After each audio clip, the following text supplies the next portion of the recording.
One Hell of a Team by Neon Sangetsu, Chapter 9. Not sorry. You're right. What do I have to be sorry about? Nothing. Well, congratulations. We've created a monster. Her? Nah, it's fine. Pyrrha's perfectly harmless. Harmless, ha, says the one banging her. And this is a problem. How, exactly? Shameless, the both of you. Not sorry. You can't choose your family, be it brother or sister, mother and father, or even aunts and uncles. Blood was blood. It might be a pain at times, but one learned to live with the madness that was one's family, because at the end of the day, be it people or crisis, when all else fades away, family is all you have. Family has your back, at least they should. Naruto subscribed to this mantra more than most. After all, his family was absolutely batshit crazy, so much so that he'd become inured to their unique brand of insanity long ago. Minato did his darnest to be a single father and run a gym in tandem, but he had help on that front. When the chips were down, he could always count on Uncle Kakashi, Aunt Ren, or even Uncle Obito to pick up the slack. Even Grandpa Jiraiya was known to lend a hand from time to time. Pyrrha wasn't so lucky. To be fair, Naruto never had the pleasure of meeting Caesar Nikos, nor fist the man's face until this moment. He'd not heard good things about the former champion. Man was an ass through and through. Still, he was pleased to see that Weiss and Yang felt the same. They must, because they looked just as wary towards the Nikos patriarch. He didn't have to worry about a lack of unity on that front. Poor Pyrrha, she looked miserable. On a whim, he reached for her hand, and inevitably it was the right thing to do, because her palm pounced on his, fingers greedily slipped through his own, her eyes flitted to his, and he thought he saw the ghost of a smile touch her lips. Caesar definitely noticed it, because he turned a fascinating shade of puce. Bastard looked like he was having a stroke. Good. Now if he could just figure out what Pyrrha's old man was doing out here in the courtyard, looking like he'd been hung out to dry, that'd be great. No, he didn't trust him, and he didn't trust this. Not for a single second. Wise of you, a little voice whispered in the back of his head, and here I took you for a simpleton. Pipe down, furball, Naruto muttered between his teeth. I don't have time for your snipping. Wait, you're aware of me? Aware and mean to have a long conversation with you. Might need you in a minute. Why? How do you feel about scarring the piss of an asswat? A beat of silence followed. I take back what I said. You and I, we're going to get along just fine. Naruto tugged himself back to reality as Pyrrha muttered a half-hearted greeting, one her father reluctantly returned. As one, he exchanged a glance with Weiss and Yang. Together, the trio kept Pyrrha between them. Caesar Nikos wouldn't take his daughter from Beacon without a fight. Actually, scratch that, he wouldn't be taking her at all, so they swore. Pyrrha found him there in the courtyard. Caesar Nikos was not as she remembered. Once he'd been proud, larger than life, and far too full of himself. Now he was heavier, his trim form nowhere to be seen, a double chin hidden behind a scraggly red beard. The sight of him took her aback. She knew he'd retired from the tournament scene long ago, but to let himself go like this, that he was smiling only set her on edge. She'd not fall for his honeyed words. Hello, daughter. At least he had pleasant words for her, for the time being. You look lovely as ever. Yang cocked a brow. Smooth talker, this one. Father, Pyrrha lifted her chin in naked defiance. Why are you here? Straight to business, then. He winced a little.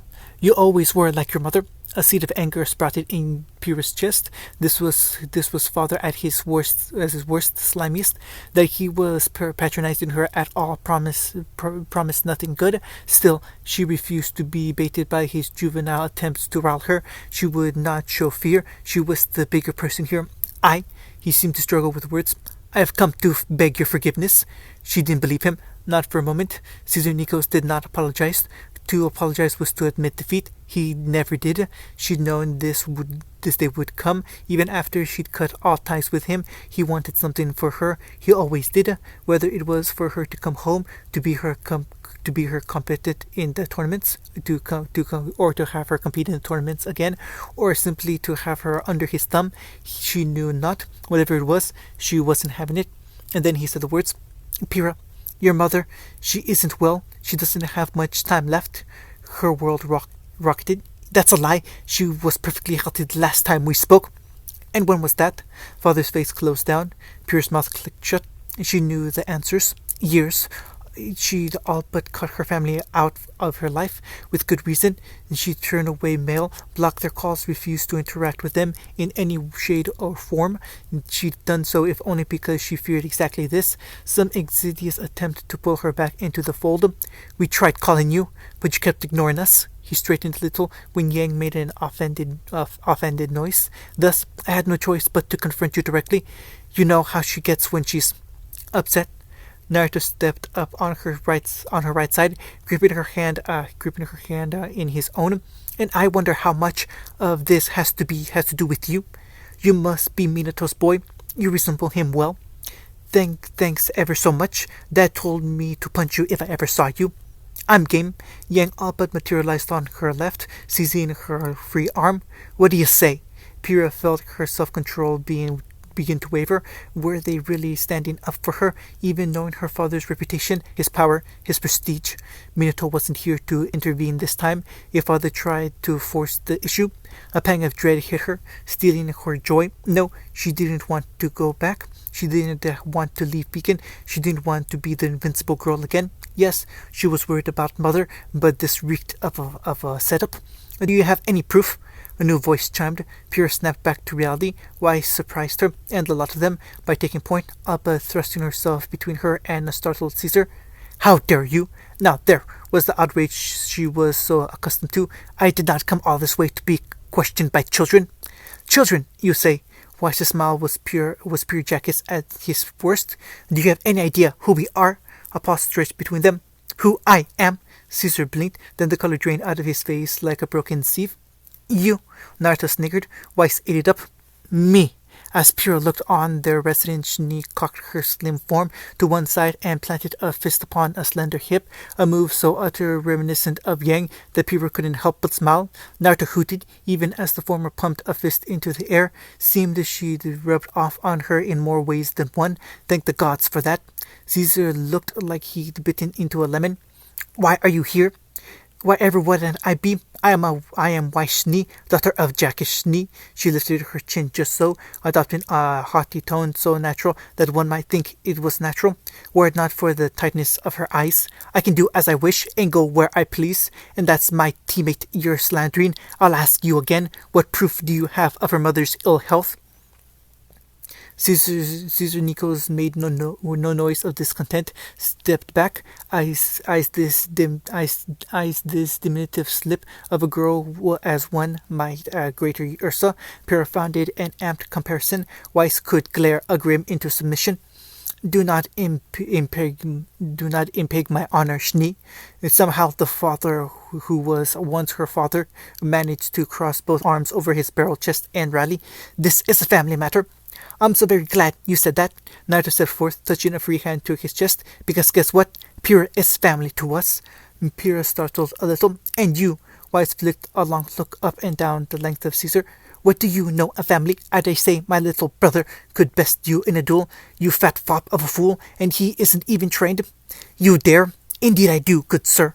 Wise flicked her tongue in outright dismissal. Not present your proof or leave. Huh, Yang grinned. Love it when our leader gets bitchy. Language! Pyrrha hid a smile behind her palm. True, the Nico family were indeed prestigious both in Vale and Mistral, but were nothing compared to the Shnees. They stood apart. They had no equal. There was a reason father had never crossed them. Only a fool would offend the best-known supplier of dust to the world, but that didn't matter.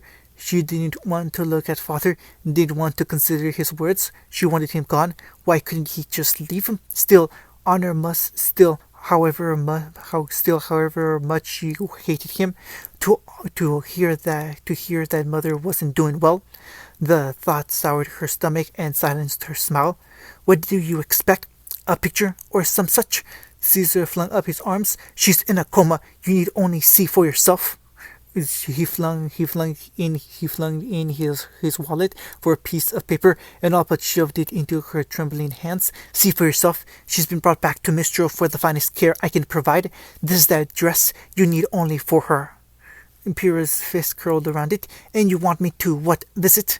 A hint of avarice shone through that greasy smile of his. If you were to return, perhaps lend me a bit of money? He rubbed his hands together. I could see my way to ensuring her care continues.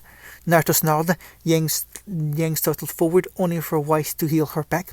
Pyrrha felt her shoulders slump. Money. Of course, it was always about money. She did still have the funds from her tournament days. It was not an unsuitable amount. Father wanted it, of course. He always wanted what she had, craved her fame and glory like his own bygone days. To see him now, after all this time, stirred old feelings in her, emotions she thought long since forgotten. Here at last, she understood. She hated him. Perhaps she always had. Perhaps he was telling the truth. Perhaps not. She would ascertain it for herself. Without him, a thought struck Pyrrha then. Do you still have that pacemaker? Caesar's pale face furrowed in a confused frown. I do. Why? Good. Then I can kill you without even touching you. Her eyes narrowed. And I will. If you don't leave this instant, you have until the count of 3. Daughter. 1, Weiss began. You cannot be serious. 2, Yang chirped happily. This is absurd, Caesar sputtered. Surely you won't. Naruto's eyes flashed red like a bellfire, accompanied by a pulse of demonic chakra. 3, Caesar Nico's scappered.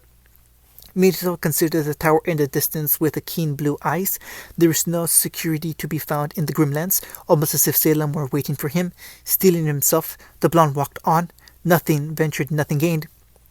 She saw him, not through her eyes, but those of countless nevermore, wheeling in the skies above, just as planned. This Minato. Clearly he won't be beaten by conventional means. Salem tilted her head.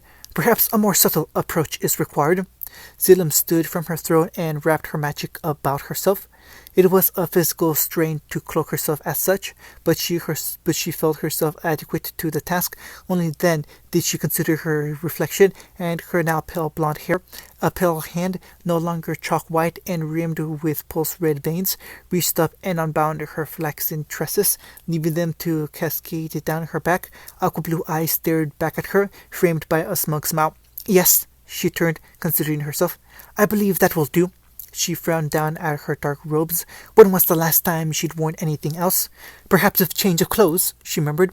Wouldn't do to be recognized. Hazel, fetch me my wardrobe and prepare a feast.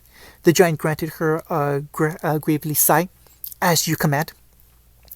Pyrrha was grateful for the chance to fight again.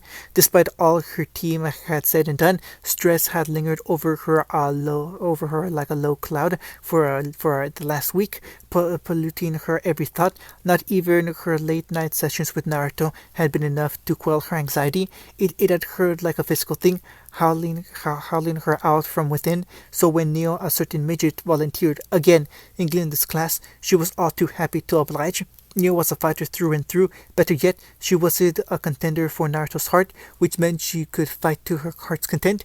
Distantly, she heard her team holler encouragement, but it was faded now, muted, distant to her ears. Neapolitan fought differently from others. Much like Pyrrha, she had a skill set all her own. Unlike her, Neo had taken to Minato's training with a singular enthusiasm. The Leaf Gem had honed her, sharpened her, while she had bemused herself with her new life and all the happy trappings that came with it. This little Hylian worked herself to the bone, and she was rather cross with her at the moment. All the better. Pyrrha wanted a real fight, not a slaughter. She needed to vent. Miss Goodwitch swung her crop down. They lunged, and the world spun on. Kakashi frowned at the ceiling of the tent. Really, it was a very nice tent, large, spacious, and why the hell was he here? Where are my clothes? He blinked once, then touched a hand to his forehead. Why do I have a hangover? He rolled over and beheld a pair of bleary blood-red eyes staring back at him. Raven Bronwyn stretched sleepily, granted him a generous view of her bosom and bare body besides. Morning, handsome. Kakashi's world ground to a halt. One word emerged. Perhaps had he listened, he might have heard familiar laughter. You sure that was a good idea? Getting him drunk like that? Yep, Obito materialized with a swirl of air. 100 Leon says she falls in love with him. No bet. Rin didn't look up from her magazine. Sensei could charm the pants off a frigid bitch like Goodwitch. And there goes my ship. Tough luck, Buster. Now come here and give me a massage rub. She wiggled her bare shoulders at him. I'm sore, and you know I can't move like I used to. The wayward trickster sighed, but did as he was bade. The things I do for my pregnant wife. She swatted him with the magazine. I heard that. His laughter redoubled. You were meant to. Pyrrha whimpered. It hurts. It hurts. It hurts. There. Naruto bore with her, grumbling patiently as he dabbed a bit of gauze to her cheeks. I told you Neil was in one of her moods.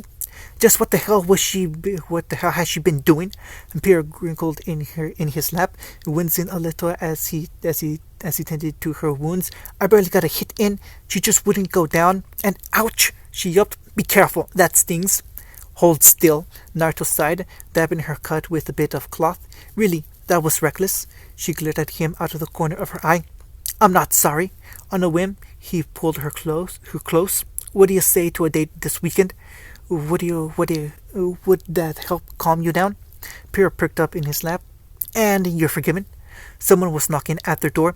Naruto stumbled out of bed, glowered at the ghastly hour indicated by his cloak, and stammered at the door. Fumbling fingers closed around the latch and flung it open. He looked up, then down, frowned. Ruby Rose beamed back at him, impossibly perky despite the early hour. I've come for training. Distantly he heard her words, but his brain didn't quite catch up. It's a weekend. He heard her at last and scowled. Why are you awake this early? Please, you and Neil are the only ones who can hold a candle to Pyrrha, and now there's that Cinder girl. She clasped both hands before her chest. I'm falling behind. It was entirely too early for this. Then why not ask Neil? She balked. No, I'll die. I want to live. Look, Ruby, it's early. I'm really tired. I'll buy you ramen for a month. He perked up at once. Sold. Previews. Yang grinned. I think that went well, don't you? Do you now? Wise planted a hand on her hip. Say what you will about their methods, but the Nikos family is not without their own resources. They can make life rather difficult for us and Pyrrha if we leave them unchecked for much longer. Yang planted a fist in her palm. So let's check 'em. Hard. Wise smiled. It was not a pleasant smile. Why, Xiaolong, it seems I underestimated you. Wise bridled. What business do you have with my teammates? Shall I fetch our lawyers? Osmond smiled. I only require a moment of her time, nothing more. Anything you have to say to her, you can in front of us. Naruto had expected anger at that remark. He only received a smile instead. Such solidarity. Where is my wife? Cinder pursed her lips. I am not your enemy, girl. I merely came to give you a warning. She stalked past, heels clicking against the floor. Warm lips pursed Pyrrha's ear. Be careful whom you trust. And then she was gone. Pyrrha scowled after her. End of Chapter 9. One Hell of a Team by Nyan Sangetsu. Chapter 10. Carry On. Fragment. You'll never break that girl. She's stronger than you know. What's that? You don't believe me? Have it your way? Fine. You'll see. Carry On. Fragment. 3 days passed in relative silence. Wise counted them down in palpable dread, expecting an attack at any given moment, and yet none came. Barred that brief interruption, their idyllic days continued unbated, even after a full 72 years, and in neither hide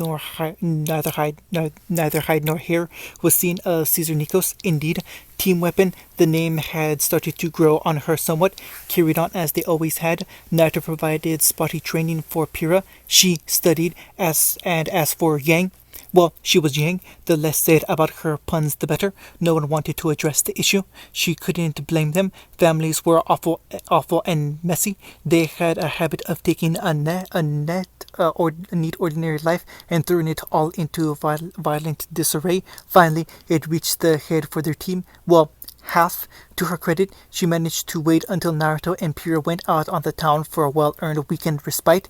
They deserved it. It gave her time to come up with a plan. Had a feeling you'd pull this sooner or later. Yang bounced on the bed beside her, snapping her back to reality. Has Whittle Wise Queen gone soft? A glyph sprang to her fingers. Care to repeat that? Come on, I think it went well, don't you? She shrugged. We drove him off. Did we now? Wise planted a hand on her hip, or did he make a tactical retreat? Say what you will about their methods, but the Nikos family is not without their own resources. Her lips pursed, recalling another father she wasn't predisposed towards. They can make life rather difficult for us and Pyrrha if we leave them unchecked for much longer.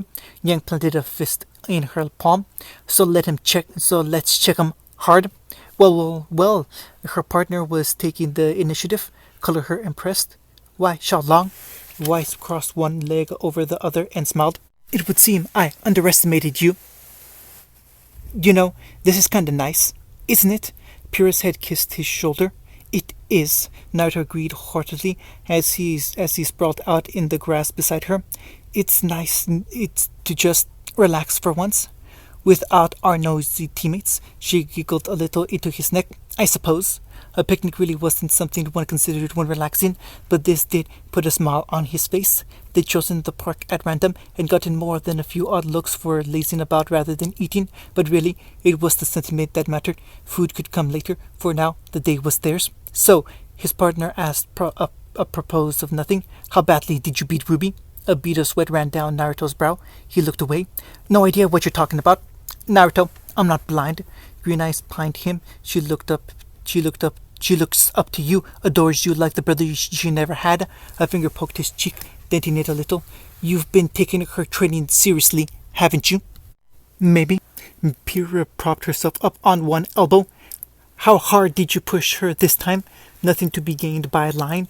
No broken bones if that's what you're worried about. Maybe a few bruises, bit of ore exhaustion. Pyrrha elbowed him. That's more than a little.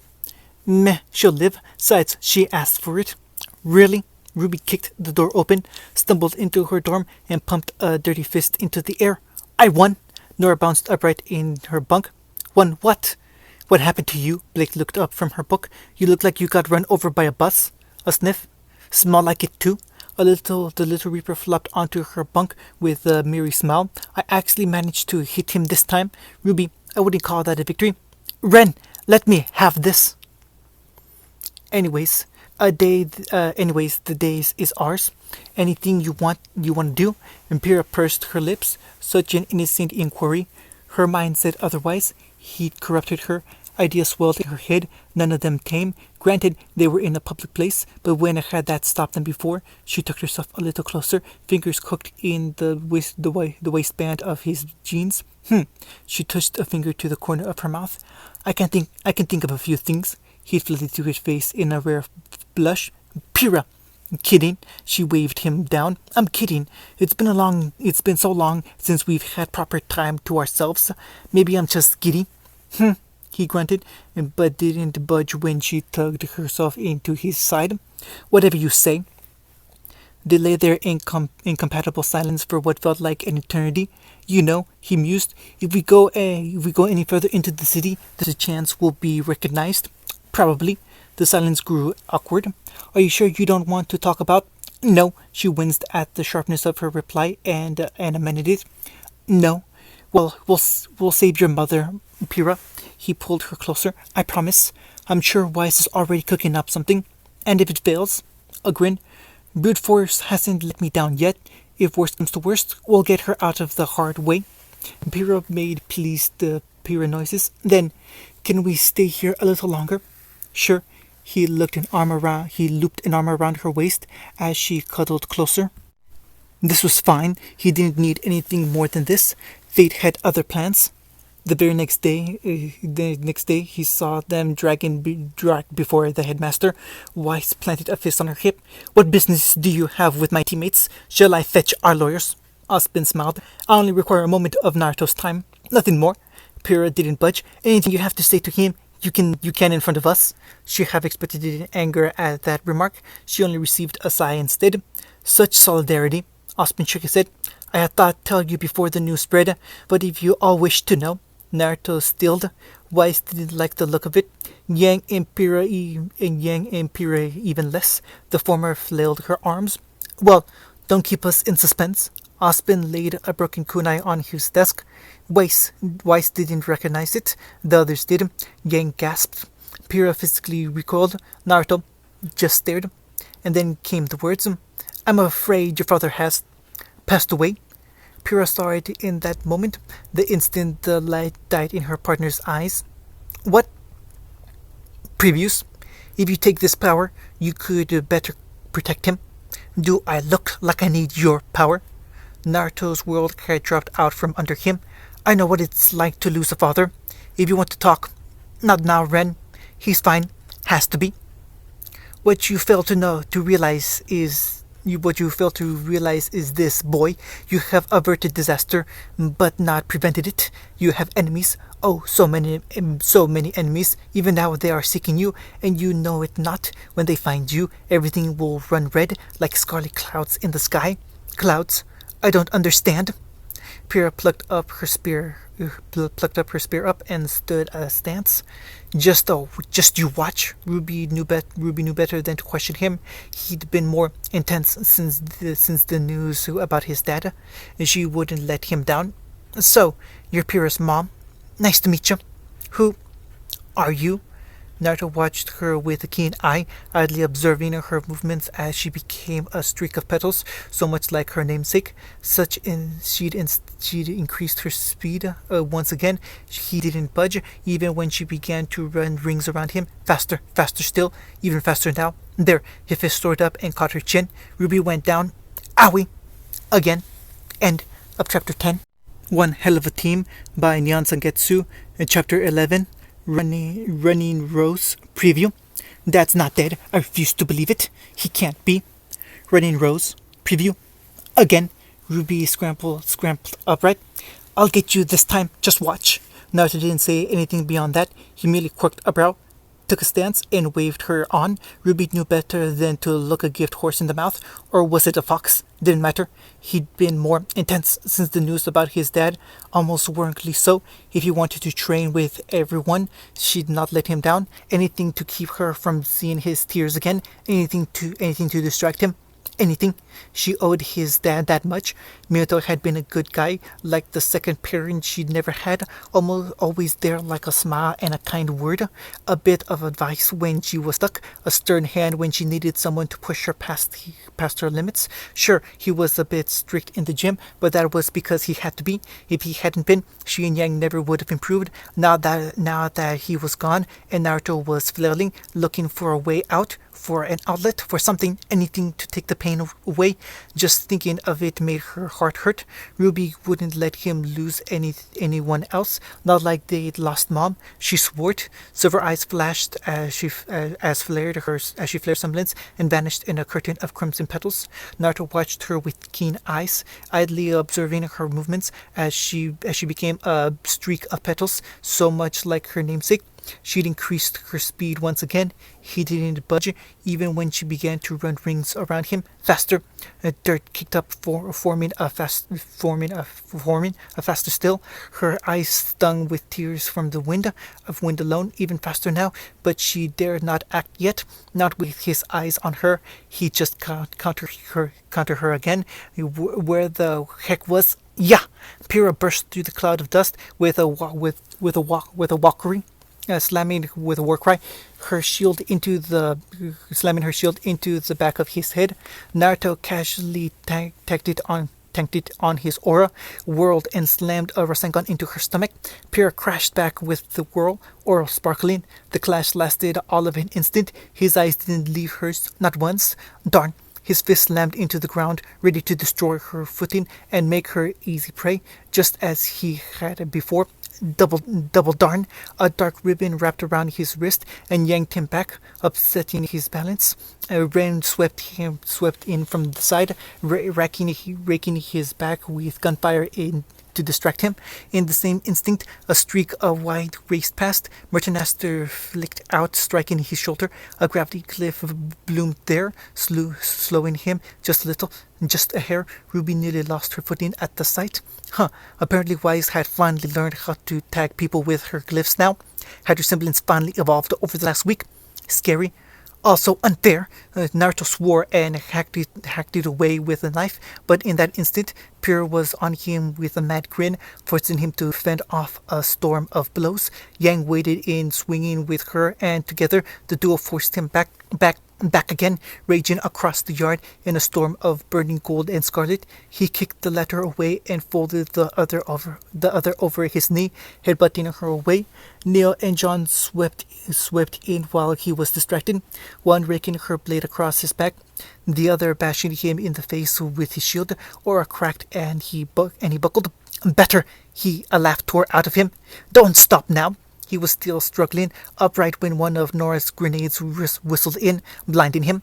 She saw movement in the smoke and could only assume Melanie and Milsha had engaged, definitely because there they went, hurtling out of the smoke with a yelp.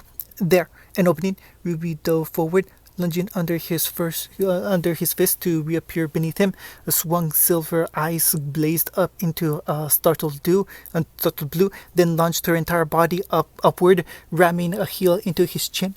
Naruto's head snapped back with a startled grunt. What did Minato call this move?